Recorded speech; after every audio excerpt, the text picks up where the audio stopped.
Le chasse, le Talmud, commence par une Mishnah, la première Mishnah du chasse, dans Brachot d'Albet Amud Aleph. Elle pose la question, la Mishnah dit à partir de quelle heure on peut lire le schéma, sur lequel on a une indication dans la Mishnah. Et après la Gemara dit, donc la Mishnah se pose la question à partir de quelle heure on lit le schéma du soir, et jusqu'à quelle heure on peut lire le schéma du soir. Sur l'heure de la fin du schéma du soir, on a trois opinions, Rabbi Eliezer, Hachamim et Rabban Gamliel. On va retenir l'opinion de Chachamim et de Rabban Gamliel, puisqu'ils vont dans le même sens.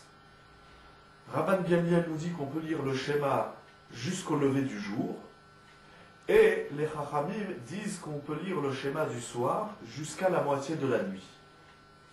Alors même si ça paraît deux opinions, parce que la moitié de la nuit, par exemple en ce moment c'est à peu près 1h30, et le lever du jour c'est 5h et quelques, la Gemara par la suite, elle nous dit qu'en réalité, même selon les Chachamim, on pourrait lire dans l'absolu le schéma du soir toute la nuit. Donc par exemple, si je reviens d'un mariage, il est 4h du matin, et je me rappelle que je n'ai pas fait le schéma, je vois ma montre, il est 4h du matin, puisque le lever du jour n'est pas encore arrivé, je peux faire le schéma. J'ai jusqu'au lever du jour, parce que la nuit, c'est toute la nuit. Alors la Mishnah dit jusqu'à quelle heure on peut lire le schéma, et la Mishnah, elle dit que bien que normalement on peut le lire toute la nuit, les Chachamim, ils ont mis une barrière. La barrière, c'est la moitié de la nuit. Pourquoi? On appelle ce principe Kedeh le'archik et ha'adam min ha'avera, pour éloigner l'homme de la Avera. C'est-à-dire, si l'homme sait qu'il a toute la nuit pour lire le schéma, il risque de se dire, bon, puisque j'ai encore le temps, je le ferai tout à l'heure. Finalement, il risque de louper et de ne pas faire le schéma. Après, voilà, c'est le lever du jour, oui. C'est la moitié de la nuit ou minuit? C'est la moitié de la nuit. On prend le mot minuit dans le sens la moitié de la nuit. D'accord. On va revenir sur cette Mishnah et on verra un texte dans la Gemara. Donc, c'est l'ouverture du Talmud. C'est comme ça que le chasse commence, avec cette halakha qui dit, bien que normalement tu peux faire toute la nuit, les Chachamim, pour éloigner l'homme de la Avera, ils ont fixé un temps. On a cette halakha encore dans deux endroits au moins dans la Torah. On a dans Parashat Vayikra, dans le livre de Vayikra, Parashat Tzav, un passou qui dit Ubesar zevar todat shelamav beyom korbano yeachel lo yaniach mimenu ad boker. Donc dans Vayikra, dans la Parashat Tzav, dans le Shlishi, celui qui amène un korban shlamim, un sacrifice bien particulier qui s'appelle korban shlamim, la Torah dit il ne pourra pas en laisser jusqu'au matin, c'est-à-dire qu'il doit consommer la viande de son korban jusqu'au matin. Là aussi, Rashi dit attention, bien qu'il peut en manger jusqu'au matin, malgré tout, il faut le finir avant la moitié de la nuit.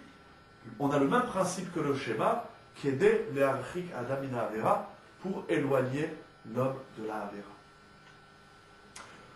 Troisième halakha, où, bien que normalement j'ai toute la nuit pour faire cette chose, les Chachamim vont dire il faut que tu t'arrêtes avant, il faut que tu finisses finalement à la moitié de la nuit, c'est le Korban Pessah.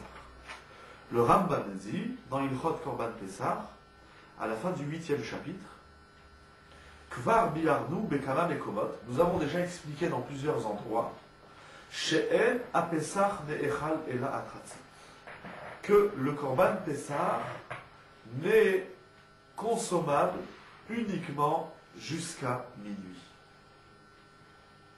Pourquoi? Kedeh le'archik min ha'avera, afin d'éloigner de la faute. Vedin Torah, selon la loi de la Torah, chez Yochal Kol Halayla, on peut le manger toute la nuit, Ad She'aner Mudashara, jusqu'à ce que le jour se lève. Donc on voit ces trois exemples, et on va voir quel sens cette halakha est là par rapport à Pessah. Donc, la lecture du schéma du soir, la consommation du korban shlamim, du sacrifice de shlamim, et le sacrifice de Pessah, normalement on a toute la nuit pour faire ces trois choses, mais les Chachamim ils sont venus, ils ont dit on fait une barrière. Et on te dit arrête-toi avant la moitié de la nuit pour éloigner l'homme de la vera, c'est-à-dire pour pas que l'homme se dise ah j'ai encore toute la nuit, je le ferai tout à l'heure, tout à l'heure, tout à l'heure, et finalement il va louper la nuit et il va rater la lecture du schéma, rater la consommation du korban shlamim ou rater la consommation du korban Pessah. Donc la marge, c'est-à-dire l'écart entre ce que je peux faire d'après la Torah et il y a quand même quelques heures, les Chachamim nous demandent de nous arrêter quelques heures auparavant. Quel est le sens de cette halakha et encore une fois plus particulièrement à travers Pessah? Alors, on va lire une Gemara qui dit la chose suivante. On va essayer de le voir à travers le schéma, mais on va utiliser cet enseignement de la Gemara dans Brachot, on va le lire un petit peu ensemble. On va essayer de voir ce qu'on doit déduire de là. D'abord, la Gemara dit la chose suivante. Chachamim asu seyag les divrei. Les Chachamim, donc c'est dans Brachot d'Abdalet Amoudbet, 4e ligne en haut de la page. Les Chachamim ont fait une barrière. Kédé, afin, Shelo Adam Baminasade, afin que l'homme ne revienne pas du champ, c'est-à-dire du travail. Baerev le soir, donc on rentre du travail en fin de journée, en soirée. Véomer, et l'homme se dit, Eler Leveti, puisque j'ai fini de travailler, je vais rentrer à la maison. Veochel Kima, et il mange un peu. Ve'eshte Kima, et je bois un peu. Ve'eshan Kima, et je dors un peu, parce qu'il est crevé de la fin de la journée. Il dit, bon, je vais m'assoupir un petit quart d'heure. Ve'acharkar, ekra kriat shema ve'tpalel, et ensuite, je vais me doucher, je vais regarder les informations, je vais faire un bisou à mes enfants d'aller dormir, etc., etc. Et voilà qu'après tout ça, j'irai lire le schéma, ve'etpalel, et j'irai faire la prière de Harvit. Mais qu'est-ce qui va se passer? Ve'chot fatoshina. Mais voilà qu'il va se laisser emporter par le sommeil. Ve'nimtsa yashen kol halayla. Et il va dormir toute la nuit. Donc, si on laisse l'homme sortir du travail, rentrer chez lui, faire ce qu'il a à faire, il y a un grand risque, c'est qu'il soit emporté par le sommeil. Aval. Alors les rabbins nous ont dit non. Quand tu sors du travail, tu vas d'abord au collège et rêve. Et qu'est-ce que tu vas faire? Aval Adam Bamina Sade Baerev. L'homme il revient le soir du travail des champs. Nichnas lebet hakneset. D'abord il va à la synagogue. Ibrahim Mikrot Koré. S'il a l'habitude de lire des psukim, des textes, le chumash, Vimragim Lishnot Shoné. On dit d'abord tu vas étudier. Vekoré Kriyat Shema ou Mitpalel. Ensuite, après l'étude du soir, il va lire le schéma et faire la prière. Veochel Pito ou Mevarer. Il va manger son pain et il fera la bracha. Et ensuite, il ira dormir. Donc, première partie de la Gemara. Les Chachamim, ils ont trouvé une solution pour ne pas que l'homme soit emporté par le sommeil et il loupe et il rate le schéma. Qu'est-ce qu'on lui dit? On lui dit tu vas au Beth Knesset, tu vas étudier et après tu fais Harvit et après tu peux rentrer chez toi. Alors déjà ce premier passage de la Gemara il est surprenant parce qu'ici on cherche un moyen, non pas pour qu'il aille étudier au Kollel Erev, on fait un peu de publicité pour le Kollel Erev. On cherche un moyen pour qu'il fasse le schéma, parce que c'était ça le problème. On dit, si l'homme il rentre chez lui, il va louper le schéma. Alors on lui dit, va à la choule. Ben, logiquement, si je continue la logique de la phrase, c'est, va à la choule, fais Harvit, et après tu rentres chez toi. Non. Les rabbins ont dit, puisqu'il y a un risque que tu ne fasses pas le schéma, on te dit d'abord, va au Beth Knesset, va au Beth Midrash, va étudier, et après tu fais Harvit, et après tu rentres chez toi. Et le problème, c'était pas l'étude. Hein? Claire la question. Le problème, c'est pas où il va rentrer chez lui, il va louper son étude. Le problème, c'est qu'il va louper son schéma. Donc, solution, va à la choule, fais le schéma. Non. Solution, va à la choule, va étudier, et après tu fais le schéma. Quel est le rapport? Tu te mets en condition. Tu te mets en condition, effectivement. Alors déjà, le limoud va être une condition du schéma. Ça veut dire, déjà on voit de cette bara, un premier point, très important comme tu dis, que finalement le schéma doit être la résultante d'un limoud. Celui qui n'a pas étudié son schéma, il est que de la lecture. Son schéma, il est de la religion, il est de la tradition. Bon, j'ai fait la prière. Non, non, avant de faire le schéma, il faut étudier. Mais on donnera aussi un autre sens. Comment il fait celui qui est déjà au collège? Celui qui fait au collège, lui, il n'a pas de problème. Lui, il n'a pas de problème. Lui, il avait un problème pour le Shalom Bayit. Sa femme dit, hey, ça fait des heures que tu es au collège, bien étudier. Alors, ça aussi, il y a une souga dans la Sechet Ktuvot. Comment on fait pour s'arrêter d'étudier, pour aller retrouver sa femme. Alors, on fera, c'est un autre shiur millénaire, comment régler ce problème. On reviendra sur cette question. Donc, première étape de la Gemara, en rentrant du travail, si je rentre du travail, je vais directement chez moi, je me dirige vers la maison, je risque de faire tout ce que j'ai à faire, d'être emporté par le sommeil. Donc, et donc de louper le schéma. Les Chachamim ils disent, d'abord, tu vas à la choule, tu vas étudier la Torah, après tu fais le schéma et Arvit, et après tu rentres chez toi. La question qu'on soulève, c'est, le problème qu'on a ici, c'était de rater le schéma. Donc pourquoi on nous parle de l'étude? Effectivement, on a une première réponse, comme tu dis, c'est que le schéma doit précéder, le schéma c'est la résultante du limoud, donc avant de faire le schéma du soir, il faut étudier la Torah.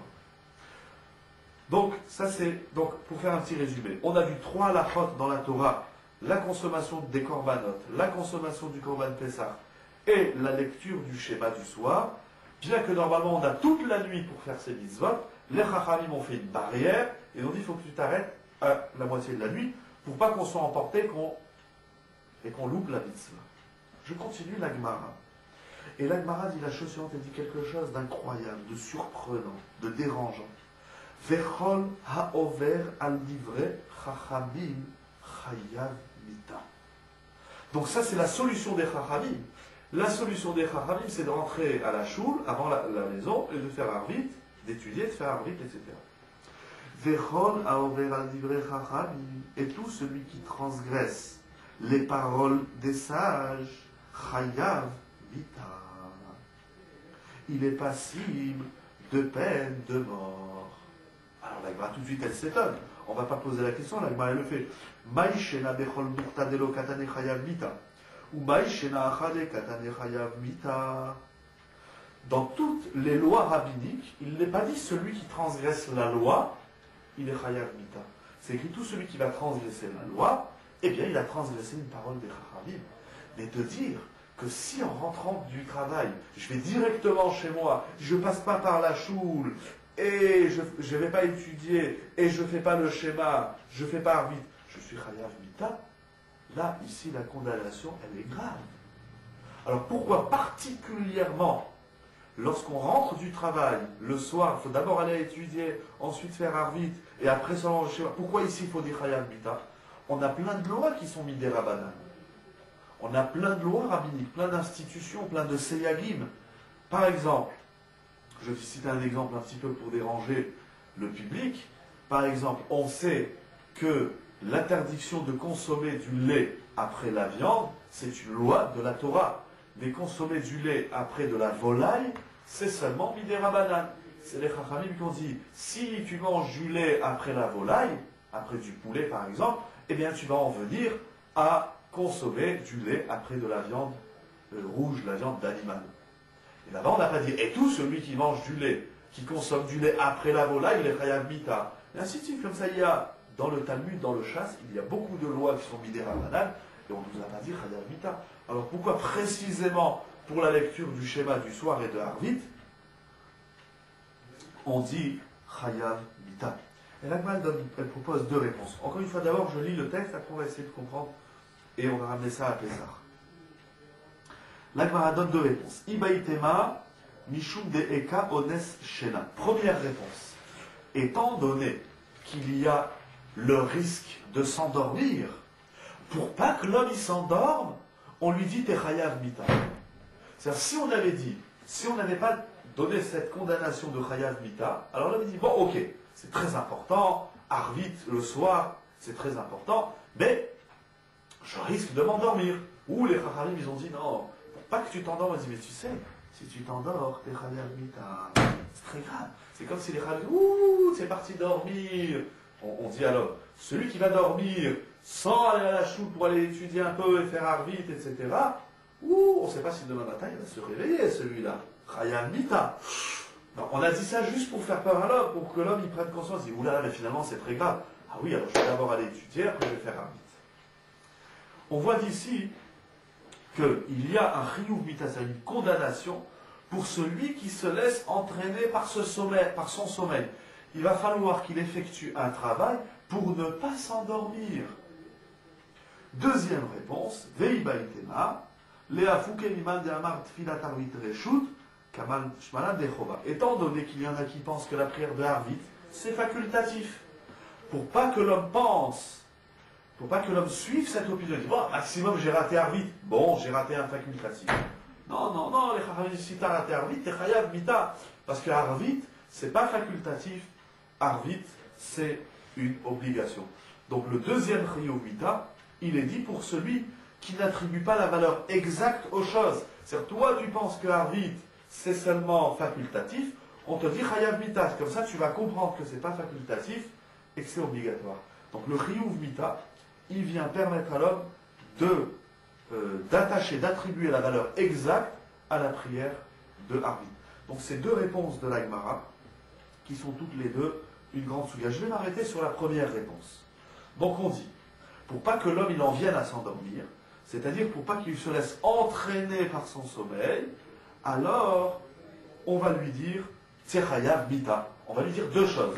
Premièrement, Tchechayav Bita, comme ça il ne va pas se laisser entraîner par le sommeil, parce qu'il va entendre quoi, je suis passible de peine de mort. Ouh là là, ça doit être vraiment très grave. Donc il ne faut surtout pas que je prenne le risque de m'endormir. Donc on va demander à l'homme, ici le travail qui se demande à l'homme, de combattre son sommeil. On va dire, ne te laisse pas entraîner par ton sommeil. Encore une fois, je m'arrête sur cette réponse. L'autre réponse, elle est aussi très intéressante. On n'en parlera pas ce soir. Il y a ici un souci des chachamim de dire, l'homme, quand il rentre chez lui le soir, il a encore quelque chose à faire. Ce quelque chose à faire, il s'appelle Arvit. Mais les chachamim, ils ont dit, mais il y a un souci, il va s'endormir. Alors on va on va donner un moyen de ne pas s'endormir. On va dire deux choses. D'abord, faire vite avant minuit, parce que tu risques de t'endormir. Mais ça ne suffit pas. Donc en fait, il y a deux barrières. Premièrement, on t'a dit faire vite avant Khatsat, pour pas que tu t'endormes. Pardon, pour pas que tu loupes, parce que tu risques de t'endormir. Ah, mais il y a encore un risque que tu dises, bon, je le ferai tout à l'heure. On lui dit à l'homme, Chayav Vita. Donc, le moyen qu'on a usé pour pas qu'il s'endorme, c'est Chayav Mita. C'est attention, c'est passible de peine de mort. Oui, oulala.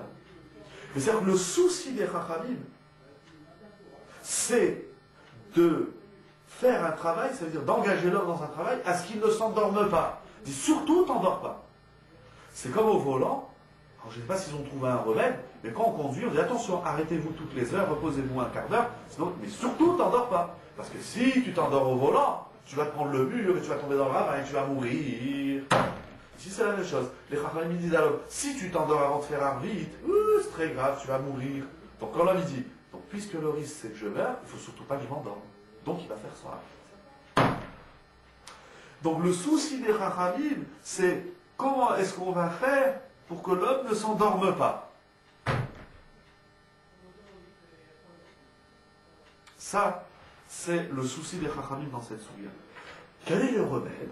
Les chachamim nous ont dit, va à la choule. D'abord, on lui a dit, Chayav Mita. Ah, là, puisque c'est très grave, oui, je risque de ne pas me réveiller demain matin, il faut vite que je cours à la choule, je vais aller étudier un peu, et je vais étudier, et ensuite je ferai Arvit. On voit que le limoud, l'étude de la Torah, va permettre à l'homme de faire un travail, de ne pas s'endormir. Pourquoi? On peut donner des explications, il y en a beaucoup, elles sont multiples. Et déjà, on sait que la Torah, elle est au-dessus du temps. Et la Torah, et tu posais la question tout à l'heure à celui qui étudie toute la journée, celui qui est au collège, comment il fait? Eh bien, c'est un problème, et ça, c'est une souillade en brachot. C'est-à-dire comme ça, qu'est-ce qui se passe quand j'étudie la Torah? Si j'étudie la Torah avec ma montre, bon, je vais étudier une demi-heure. Allez, j'étudie, il reste 25 minutes. Il reste un quart d'heure. Il reste 10 minutes, il faut que je parte. Quand on étudie la Torah, il va se passer quelque chose. C'est qu'on ne voit plus le temps passer. Quelqu'un qui étudie véritablement la Torah, c'est-à-dire qui est pris dans son étude, qui est entrepris dans son limoud, il ne voit plus le temps. D'ailleurs, le rabbin, à la fin du shiur, il fait le shiur est arrivé. Quoi, déjà, c'est fini? Il y a un problème. Je crois que ça faisait que 5 minutes. Le temps, on ne le voit pas passer. Donc, ça veut dire, quel est le remède du sommeil? Alors, ça peut paraître même paradoxal. Tu risques de t'endormir dans ton sommeil, on te dit, va étudier la Torah, et tu risques de te laisser entraîner par le limoud. C'est-à-dire, c'est mieux de se perdre, c'est-à-dire de ne pas voir la limite du temps à travers le limoud, parce qu'on sait que la Torah, elle est au-dessus du temps. La Torah, elle précède le temps. La Torah, elle a précédé la création, la Torah, elle a tout précédé. Mais à travers le limoud, parce que, et en même temps, paradoxalement, quand on étudie, qu'est-ce qui se passe? Au bout d'un moment, on s'endort. On dit, ah, il faut que je me réveille. Et hop, on s'endort. Ah, je ne sais plus si j'ai raconté à travers les vidéos, on m'a raconté une petite anecdote. Ah, il y a un jour, un couple qui devait sortir le soir, ils avaient une bar mitzvah, il y avait une soirée.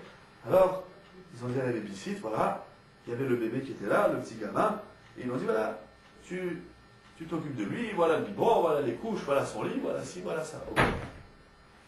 Ils reviennent à 4 heures du matin, la babysitter, elle est sur le fauteuil, et comme ça, elle dort, et le gamin de 1 an, il était sur une Gemara, comme ça. Il dormait sur le livre. Alors, les parents, ils réveillent la babysitter et disent, mais qu'est-ce qu'il fait sur le livre de Gemara? C'est pas là, on t'a pas de temps, tu lui donnes un biberon, la tétine, tu le mets au lit. Alors il dit, vous savez, moi je sais pas, mais chaque fois que je viens chez vous, je vois monsieur, il ouvre la Gemara et il s'endort sur le livre. Il dit, alors j'ai compris qu'ouvrir un livre, ça endort. Ça veut dire comme ça. Paradoxalement, pourquoi les gens ne viennent jamais étudier? Moi je vois les gens, quand je leur dis, mais que ce soit les hommes, que ce soit les femmes, venez, messieurs, mesdames, il y a des shiurim de Torah, il faut venir étudier la Torah. Il y a 2 réponses. Ou je suis fatigué, j'ai plus de force.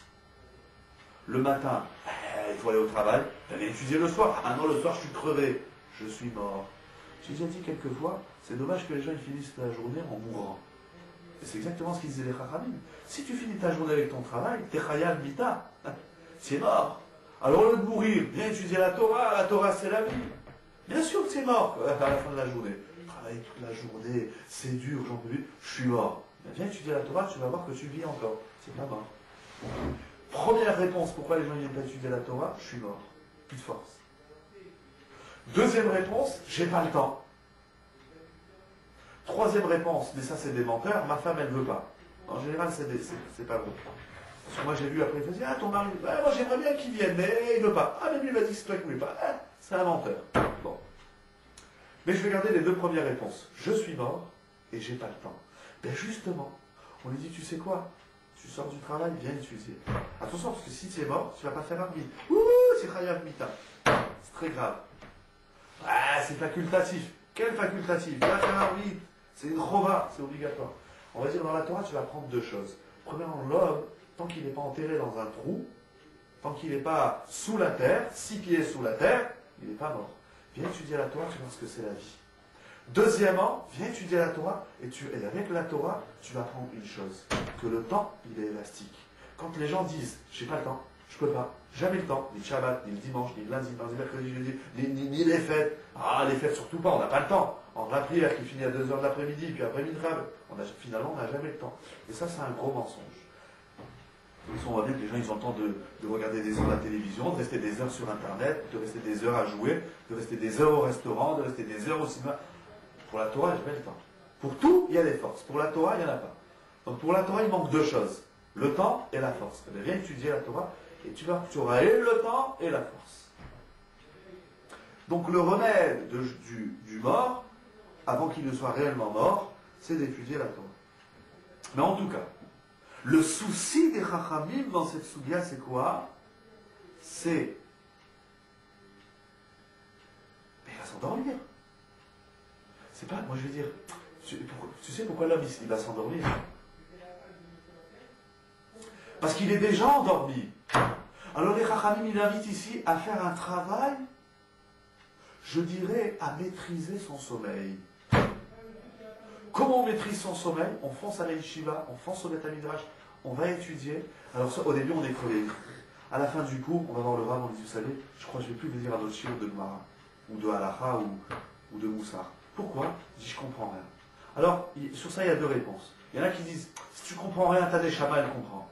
Bon, moi, je ne sais pas ce que ça veut dire, ce genre de truc. Surtout que la Neshama, pour le Nefesh HaChaim, pour le Maharal, et pour beaucoup d'autres Mefarshim, la Neshama, c'est le Sechel, c'est l'intellect. Alors, je te dis comme ça, même si tu n'as rien compris, ta Neshama, c'est-à-dire ton intellect, il a compris. Non, mais mon intellect, s'il a compris, il ne peut pas avoir compris. Donc, de dire, même si tu n'as pas compris ta Neshama, elle comprend, je ne sais pas ce que ça veut dire. Moi, aux gens, je leur dis pas ça. Je leur dis la vérité. Tu n'as rien compris, c'est vrai. Je te comprends. Moi, je comprends quand tu dis que tu n'as pas compris. Et je vais te dire un truc. C'est que celui qui croit qu'étudier la Torah, c'est comprendre quelque chose dans la Torah, eh bien, c'est qu'il n'a vraiment rien compris à la Torah. On n'étudie pas pour comprendre. Bien sûr, il y a les Avides.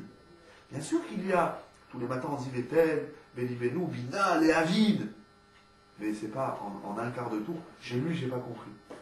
Tu crois que c'est comme ça? Tu crois que c'est le journal? Tu crois que c'est une bande dessinée? Tu croyais? C'est-à-dire quoi? Le type, il a écouté un cours 1 heure, au bout d'1 heure, ouais, j'ai rien compris. J'ai pas compris quand tu dis la Torah, enfin, est-ce que c'est ce que tu dis? La Torah, elle te fait maîtriser ton sommeil? Ouais, la Torah. C'est toi qui maîtrise ton sommeil. C'est Tu vrai. pourras le maîtriser, c'est ça? C'est vrai. C'est vrai que on peut apprendre à maîtriser son temps sans la Torah. Mais on va s'endormir. On va faire des calculs, on va faire des tableaux. Donc, je travaille de 9h à 2h temps, à 9h30 par exemple, j'ai un rendez-vous. De 9h30 à 11h30, j'ai un dossier. Voilà, j'ai maîtrisé mon temps. Il n'y a pas de problème.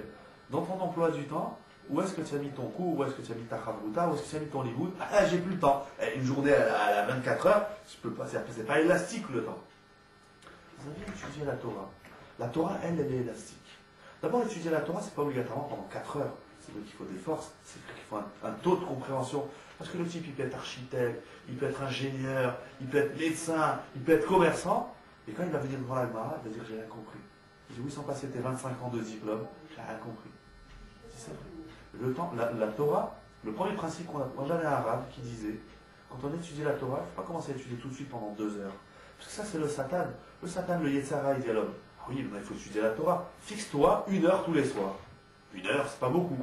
Mais tu viens 1 heure un soir, 1 heure 2 soirs, 1 heure 3 soirs, tu comprends rien, à la fin tu viens plus. Moi j'avais un arabe, il faut se fixer des temps d'études de 5 minutes. Premier soir, viens 5 minutes. Pas plus. Au bout de 5 minutes, tu dis au arabe, j'ai fixé 5 minutes. Et moi je me suis amusé à faire ça avec des gens qui débarquaient dans l'étude. Je leur disais, venez étudier 5 minutes. Pas plus. Montre en main. Pas viens 5 minutes, ça veut dire 2 heures. Non, non. Montre en main, je mets la montre, on la fait sonner. Dans 5 minutes, tu t'en vas. T'as bien les forces pour 5 minutes. Je peux entendre que quelqu'un à la fin de la journée. Je peux pas la montre. Je peux pas mettre la montre pour 5 minutes. 5 minutes. Moi j'ai fait l'expérience. Non mais, quelqu'un qui est dans l'Hollywood, mais regarde l'expérience. Moi je lui parle à son Yetzara. T'as la force pour 1 heure? Non. T'as la force pour une demi-heure? Non. T'as la force pour 5 minutes? Bon allez 5 minutes, ok. Mais je te mens pas, je te garde 5 minutes. Tu vas des fois rendez-vous chez le médecin, t'as pas rentré que déjà t'es sorti, t'as gardé 5 minutes, t'as rien vu venir, hop, t'es dehors. 5 minutes, je mets la montre, je commence à étudier, je lui pose la question, je lis le texte. Excuse-moi, 5 minutes, reviens demain. Ah non, c'est intéressant, non. On a dit 5 minutes, tu rentres chez toi, tu reviens demain. Comme ça pendant 1 semaine. Et le type pendant 1 semaine, il va être enragé, il va dire, mais c'est un malade celui-là. Mais moi, tu m'as dit un truc, maintenant tu m'as dit un truc d'un texte, ça m'a dérangé. Et d'ailleurs, qu'est-ce qui va se passer? Toute la journée, et c'est là qu'il va avoir l'élasticité du temps. Toute la journée, il va penser à ces 5 minutes d'études. Il a vu un passouk, il a vu une Mishnah, il a vu voilà. Et toute la journée, ça va le trotter dans la tête. Au bout d'1 semaine, il dit, bon, ce ne fait plus le coup des 5 minutes. Maintenant, je veux rester 1 heure. Il ne faut pas trop dire cette solution à tout le monde, même si on va la diffuser. Mais c'est rien qu'il faut faire un exercice. Des fois, moi, je dis ça même dans le chinour, dans l'éducation des enfants. On va étudier avec les enfants. On dit, on va étudier 1 heure. Va dire à un enfant, va étudier 1 heure de Mishnah. Je m'excuse de l'expression. Non, je ne vais pas la dire parce qu'elle est trop vulgaire. Je m'excuse de l'expression, on va essayer de la dire moins vulgaire. Il va te jeter la Mishnah à la gueule. C'est quoi 1 heure? Oh, c'est trop! Dire à un enfant qui a 8-9 ans, viens, on va étudier 1 heure de Mishnah. T'as pas commencé que déjà tu lui as enlevé tout le réchec. Faut pas dire ça à un enfant. Viens, on étudie 5 minutes. Et tu auras un bonbon. Et tu auras une récompense. Quelqu'un adulte qui n'a pas de bonbon, il n'y a pas de récompense. La récompense, il va la trouver dans l'étude. Un enfant, il dit, viens étudier 5 minutes. Mais montre en main. Razak, mon fils, on a étudié 5 minutes. Et petit à petit qui va grandir, on va élargir, on va étendre, le temps il est élastique. Mais, pour revenir un peu à ta question, dans le limoud, dans l'étude. D'abord, c'est clair que pour étudier, il faut trouver son rave. Il faut trouver quelqu'un avec qui on trouve du goût dans l'étude. Pourquoi les gens, quand ils vont au restaurant, ils restent 4 heures? Qu'est-ce qu'il y a à faire 4 heures dans un restaurant? Non, mais ils aiment bien, l'ambiance est sympathique, et ils reprennent un café, et ils reprennent à manger, et ils reprennent une boisson, parce que c'est agréable. La même chose dans le limoud, 5 minutes, pas plus. Et petit à petit, moi j'appelle ça l'anorexie du limoud. Il y a des gens qui sont anorexiques, ils n'arrivent pas à manger. Qu'est-ce qu'on fait? On leur donne des petites doses. Parce qu'un anorexique, tu lui donnes un couscous, il meurt en l'espace de 5 minutes, il est mort. Non, on va lui donner peu par peu, on va lui donner petit à petit. On sait qu'il y a des gens après la Shoah, donc quand ils n'ont pas mangé pendant des mois et pendant des années, quand ils sont venus et qu'ils ont été libérés, et quand on leur a donné à manger, ils se sont rués sur la nourriture, ils sont morts. Parce qu'ils n'étaient pas habitués à manger. C'est la même chose dans les limouds. Quelqu'un qui n'a jamais étudié, si on lui dit viens étudier 4 heures, il va mourir étouffé. Donc il faut des petites doses. Par petites doses, petit à petit. C'est comme un médicament. Si tu en prends trop, tu meurs. Tu prends juste ce qu'il faut. Voilà, ça c'est le principe. Donc à travers le limoud, donc, il faut trouver son rave, il faut trouver son ambiance, il faut trouver l'ambiance d'étude, tout ce qu'il faut pour étudier, pour avoir envie d'étudier. Quelles sont les deux réponses? Je reviens sur ça où les gens disent qu'ils ne peuvent pas étudier. Premièrement, j'ai pas le temps. On dit, tiens, un gros menteur. Le temps, moi, je vais te le trouver. Quoi, dans toute la semaine, tu n'as pas 1 heure, tu n'as pas 2 heures, tu n'as pas 3 heures. Bien sûr, si tu vois le temps dans sa tête, tu dis quoi, je vais étudier 4 heures. Oh, ça me fait mal à la tête. Tu n'as pas 5 minutes, tu n'as pas 4 minutes, tu n'as pas 1 minute. Oui, alors viens étudier 1 minute. Deuxièmement, j'ai pas les forces. Tiens, menteur. Tiens, les menteurs, tu as les forces pour 5 minutes. Troisièmement, je vais rien comprendre. Mais qui t'a dit qu'il fallait étudier pour comprendre? Qui t'a dit que c'était ça l'étude? On avance. En tout cas, je vois dans cette Gemara 2 choses. Le souci de il ne faut pas qu'il s'endorme, premièrement. Donc ça veut dire qu'on peut maîtriser son sommeil. D'ailleurs, je vais donner un exemple très simple. On est fatigué, on est crevé. On rentre le soir à 7h30, 8h, 9h, on est fatigué. On attend une chose, c'est de s'assoupir sur le canapé, c'est de manger, etc., etc. Mais imagine, tu prends un livre, même de rôle, un livre qui est passionnant, un roman, un livre qui parle d'un sujet intéressant, tu vas lire. Donc avant de te coucher, tu vas au lit avec ton livre, et tu commences à lire ton roman. Tu lis, puis à un moment ta femme elle te dit, hé Coco, il est 2h du matin, tu m'as dit que tu étais crevé. Ouais mais attends, c'est passionnant, attends, je lis encore que 50 pages. À la fin, tu n'as pas dormi de la nuit, et là, les forces, tu les avais, et le temps, tu l'as pas eu. C'est-à-dire que lorsqu'on est, pourquoi on n'a pas le temps? Et pourquoi on est crevé avant même l'activité?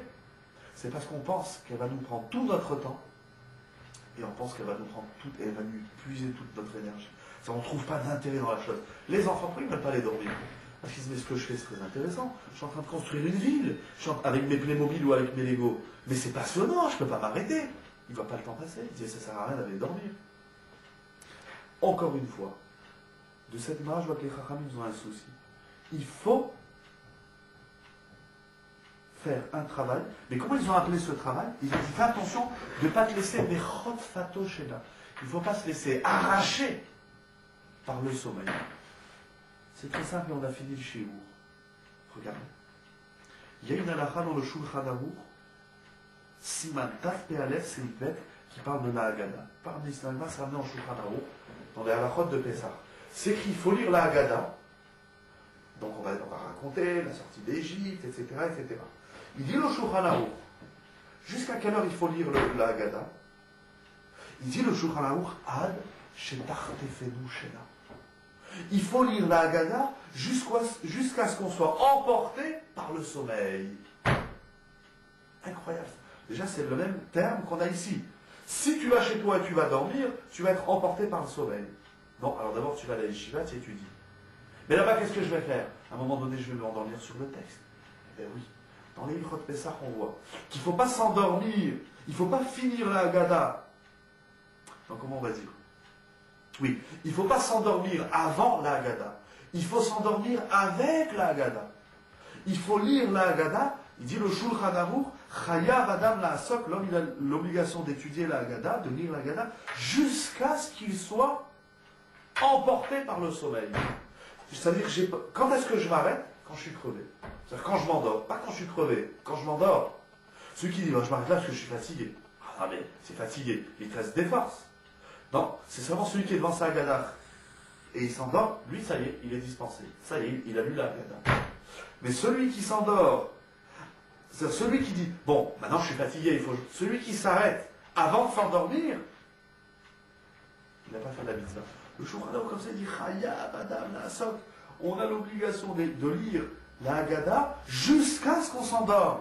C'est-à-dire que si à la table tu t'endors, ta femme elle te dit, hey, tu t'endors. Oh, ben ça y est, je suis dispensé, je rentre chez moi. Mais celui qui s'arrête avant de s'endormir, pourquoi il n'a pas fait la mitzvah? Pourquoi? On va expliquer pourquoi. Donc on voit, et bien, le Rosh, Rabbeinu Hacher, il a écrit un livre qui s'appelle Orchot Chaim, qui est traduit en français d'ailleurs, j'ai oublié comment il s'appelle en français. Le Rosh il dit comme ça, Beisaher, le Rosh il dit cette halakha là, qui est dite ici dans le Shulchan Aruch que le soir du Seder, il faut lire la Haggadah jusqu'à s'endormir. Le Rosh il dit qu'il faut faire comme ça tous les soirs. Il dit comme ça dans ses mots, Beisaher, lilmod balaila ad shenishan mitor divrei Torah. Il dit le Rosh, et ça a une référence dans le Yerushalmi, et c'est une référence aussi, encore dans d'autres endroits, j'ai oublié les références, et ceux qui veulent les références, ils nous contacteront en écrivant au Rav sur le site, ou alors par téléphone, nous demanderons à leur Rabbanim, et c'est un Yerushalmi explicite. Il dit le Rosh, il faut étudier la Torah, Chayav, l'ilmod balayla, la nuit, il faut étudier la Torah jusqu'à quand? Jusqu'à ce qu'il s'endorme. C'est-à-dire que le soir, tu étudies, et puis quand tu commences à t'endormir sur le livre, là, tu peux fermer la Gemara et tu peux aller dormir. C'est pas je m'arrête avant de m'endormir. C'est le sommeil qui m'arrête. On raconte comme ça, on va expliquer pourquoi. On raconte comme ça sur Rav Israël Salater. Rav Israël Salater, il disait pas, bon, j'étudie jusqu'à 11h du soir, et après je vais dormir parce que je vais être fatigué. Non, on raconte qu'il étudiait. Et quand est-ce qu'il s'arrêtait? Quand il s'endormait. C'est pas je m'arrête parce que je suis fatigué. Je m'arrête parce que physiquement je m'endors. Hein, la nuance, elle est très subtile. C'est pas je suis crevé, je vais dormir. Non, celui qui est crevé, qui va dormir, alors lui, il est crevé, il est chayav mita.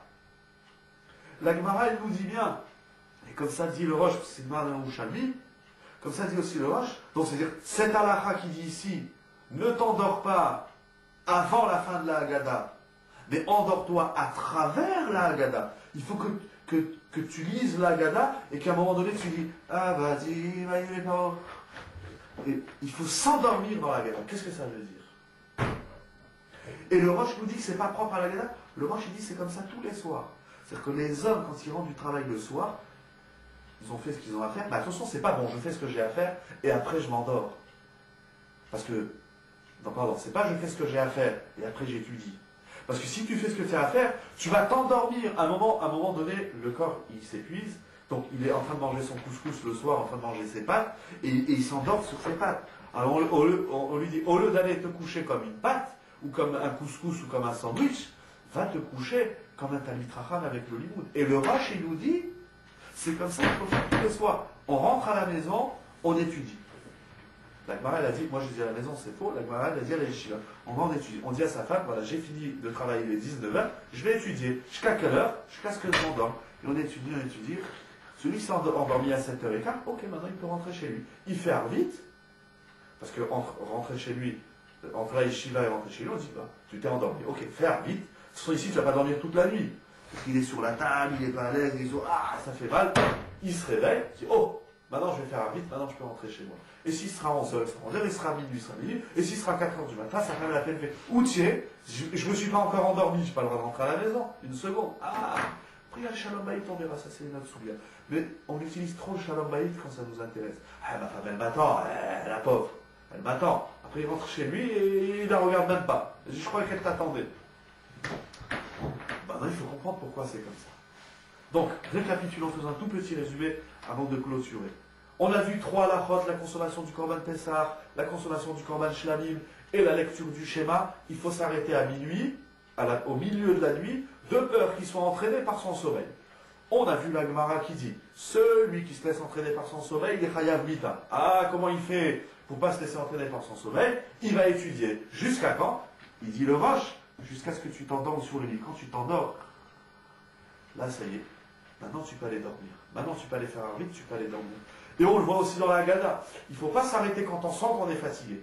Il faut s'arrêter quand on s'endort. C'est quand on est là et on commence à tomber, maintenant tu peux t'arrêter. C'est pas je m'arrête parce que je suis fatigué. Je m'arrête parce que je me suis arrêté. Ce serait presque une fatalité. Pourquoi tu t'arrêtes de faire la gada? Tu vois pas que je dors? Ah, tu dors, ok, alors va te coucher. Mais c'est celui qui n'est pas en train de s'endormir sur le livre, sur la Haggadah, et le Rosh il dit comme ça, tous les soirs, il faut s'endormir sur le livre. Celui qui s'arrête avant de s'endormir, on a le droit de lui dire, pourquoi tu t'arrêtes? Je suis fatigué. Non, la limite, c'est pas que tu es fatigué. La limite, c'est que tu es en train de roupiller, tu es en train de dormir, je t'ai entendu ronfler. Pourquoi c'est comme ça? Alors, on va essayer plein d'explications, mais je vais en donner une seule, il est déjà très tard, il est d'ailleurs l'heure pas d'aller se coucher, mais si les gens ils savaient à quelle heure il est quand on fait ces vidéoconférences, shiuri. Qu'est-ce qu'il est dit dans la Haggadah de Pessah? Il y a un Maaseh, il y a une histoire qui est racontée dans la Haggadah de Pessah qui nous apprend beaucoup de choses. Là-bas c'est écrit Maaseh de Rabbi Lezer, et Rabbi Tarfon, et Rabbi Akiva, il y avait des Chachamim, et Rabbi Oshua je crois aussi, je ne sais plus qui c'est le 5e Chacham, il y avait 5 Chachamim, et la Haggadah elle nous dit voilà ces Chachamim, ils étaient accoudés à Bnei Brak. Déjà, qu'on s'en fout si c'était à Bnei Brak ou si c'était à Tahiti, ça il faut comprendre. Et qu'est-ce qu'il y a écrit là-bas? Ils étaient entrepris dans l'étude de la Haggadah de Pessah, Kol Oto Alayla, toute la nuit du 15. Et la Mishnah nous dit la chose suivante, Ve'ayu Vesaperi Be'yitzat Mitzrayim Kol Oto Alayla. Et il racontait la sortie d'Égypte toute la nuit. Alors, il y a plusieurs façons d'expliquer ce maaseh, cette histoire qu'il y a dans la Haggadah. Elle peut nous apprendre beaucoup de choses. Mais je me suis permis de réfléchir dans le sens qu'on dit là ce soir. Je me suis permis de réfléchir à la chose suivante. Pourquoi on a besoin de préciser qu'ils racontaient la Haggadah toute la nuit? C'est moi, ils ont raconté, et ils ont pris leur temps. Justement, pourquoi on dit toute la nuit? Qu'est-ce qui se passe? Avoir devant soi toute la nuit. Pourquoi on n'a pas devant nous toute la nuit? Pourquoi le soir on va se coucher à 9h, à 10h, à 11h? Parce qu'on pense au lendemain. On se dit, oulala, demain, il faut que j'arrive au travail à 8h, et demain j'ai des courses à faire, et demain j'ai des dossiers, et demain je dois appeler celui-là, et demain je dois faire ci, je dois faire ça. C'est-à-dire, finalement, ma nuit, elle est conditionnée par les activités que je vais faire demain.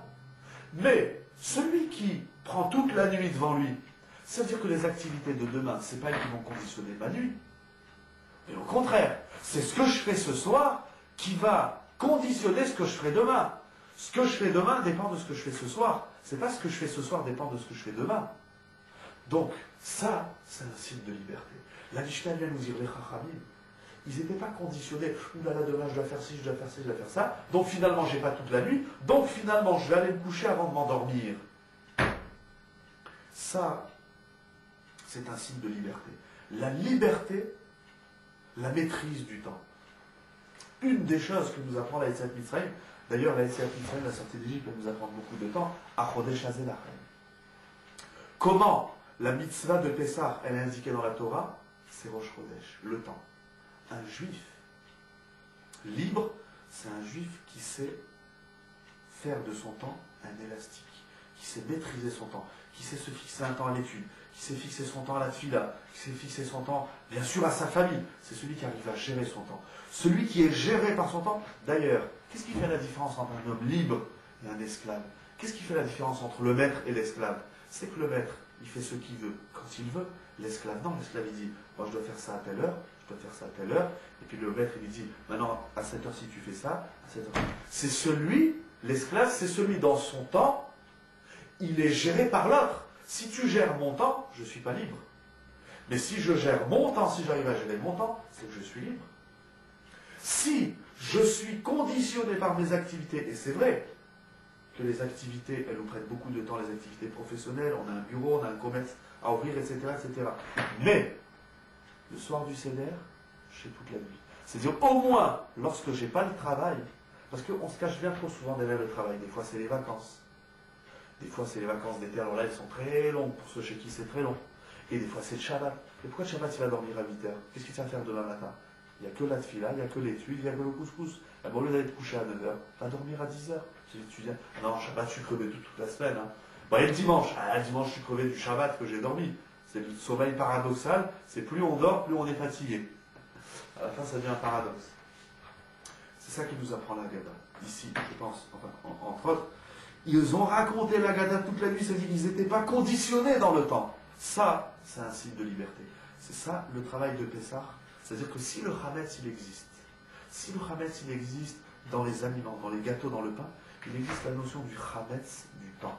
Le Hametz du temps, c'est celui qui ne trouve jamais le temps de faire la Torah, d'étudier la Torah, de faire Arvit le soir, etc.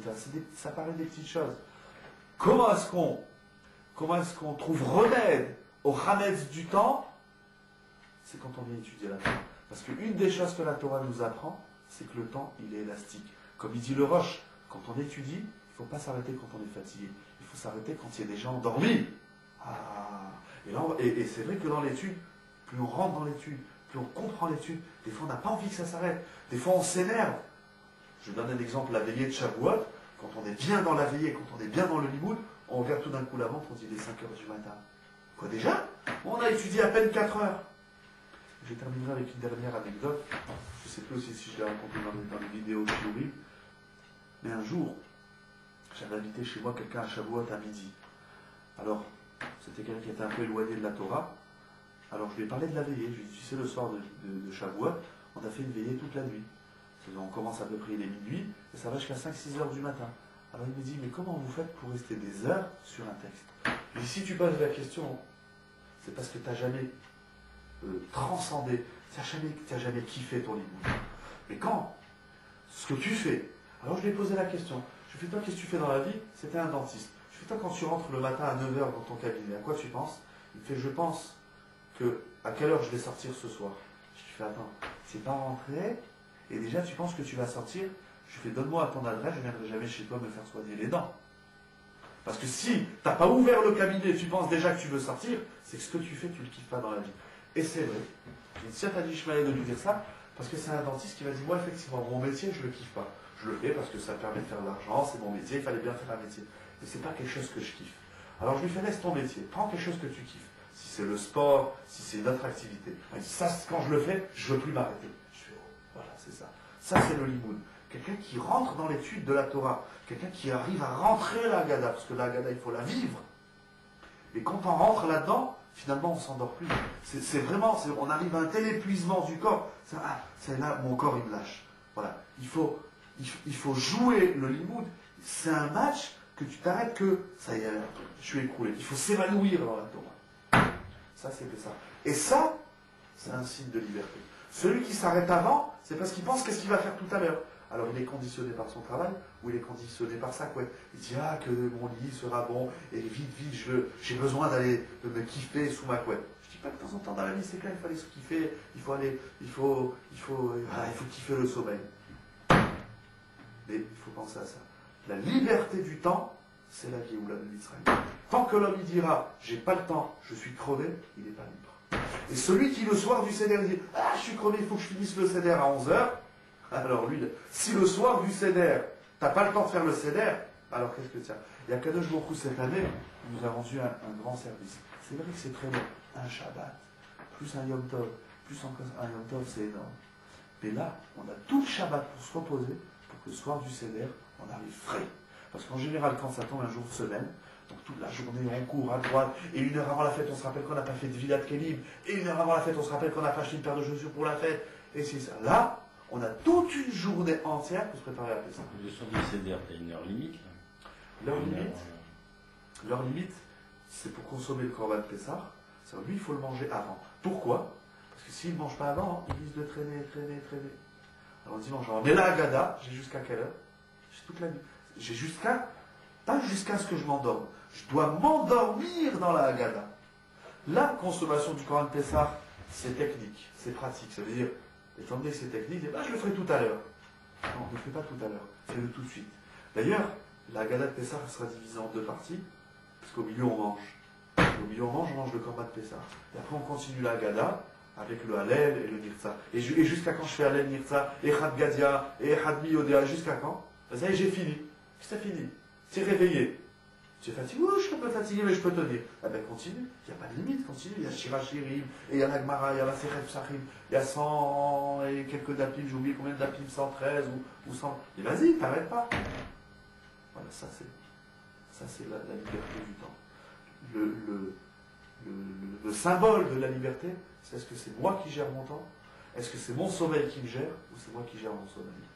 Est-ce que c'est moi qui gère mon travail? C'est mon travail qui me gère. Est-ce que c'est moi qui gère l'autre ou c'est l'autre qui me gère? Est-ce que c'est moi qui me gère ou c'est ce qu'il y a autour de moi qui me gère?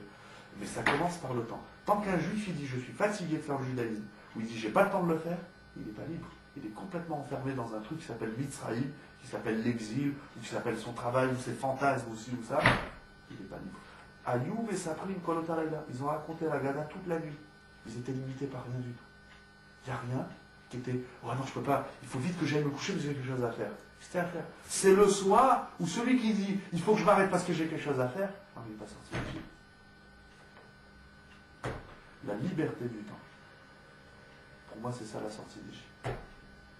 Chag Sameach et Chazak U'Baruch.